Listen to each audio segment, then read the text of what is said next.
You're on. All You're, right. you're the cleanup hitter. Yeah, I'll do my best. Chairman Wilson, Vice Chair Hackett, and Senator Coonsey, thank you for the opportunity to testify about Bill 73 today.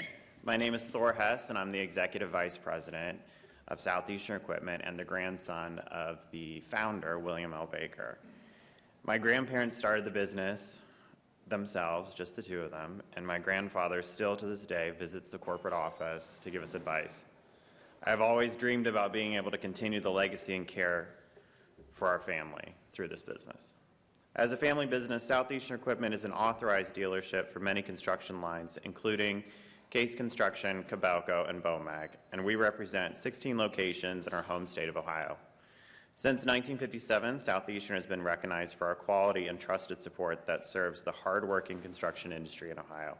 Our business employs nearly 300 outstanding people, and we consider them part of the family, who, along with our dealerships, other dealerships, provide crucial infrastructure support that underpins the growth and success in Ohio. Without the support of dealers like ours, the complicated work of maintaining and servicing the ever-advancing technical equipment would be out of reach for smaller contractors, even with the diagnostic and tools that would be available. And with the introduction of more environmental and efficiency systems, these machines are becoming more and more sophisticated and complex. Today, I wanted to share a few of the reasons why Senate Bill 73 is harmful for the construction industry, dealers, and our customers. But first, I want to make it very clear that our dealership completely supports a customer's or independent repair provider's ability to repair the equipment and to purchase parts, diagnostic equipment, software, and tools, which we allow now and they're able to do. But we cannot support the right to modify. Senate Bill 73 requires access to embedded software and firmware, which protects the unauthorized access to modification of emission standards and crucial safety requirements of our equipment, which my panel colleagues have already discussed.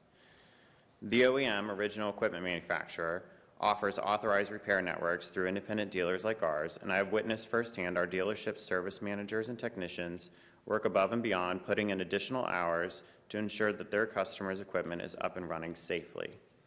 We invest hundreds of thousands of dollars in specialized tools, training, professional development, facilities, trucks, and the list goes on. Not to include the millions of dollars in parts inventories that are in our stores and loaner equipment that we make available to satisfy our customers' needs. In addition, Senate Bill 73 is drafted in a way that requires the dealer to sell the parts at cost. What would be the incentive for our dealership to pay the inventory holding costs? How can we maintain local jobs when our business model is reliant upon our parts and service divisions? Should Senate Bill 73 be enacted as proposed, we would be forced to drastically downsize our operations and the parts business would be essentially reduced to zero in Ohio. We employ over 35 people that work in our parts department in Ohio alone. Several or more of our stores are in rural areas and exist to provide service and support for those customers in those areas. And they come in every day and rely on us to keep their equipment running and to keep their business running. Without the revenue on the parts for these stores, they would be in peril of closing.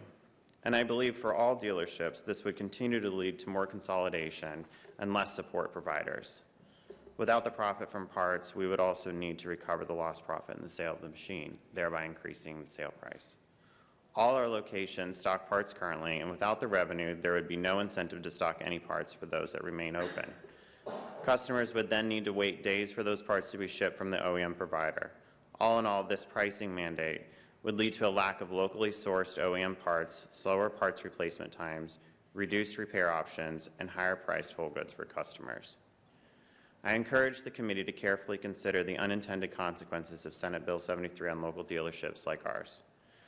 Within the off-road industry, we support the right and the ability to repair, as it is already standard practice. As written, the Senate Bill 73 exempts farm equipment and forestry, and we believe the bill should be expanded to include construction equipment as proposed by my colleagues at Associated Equipment Distributors and on the panel.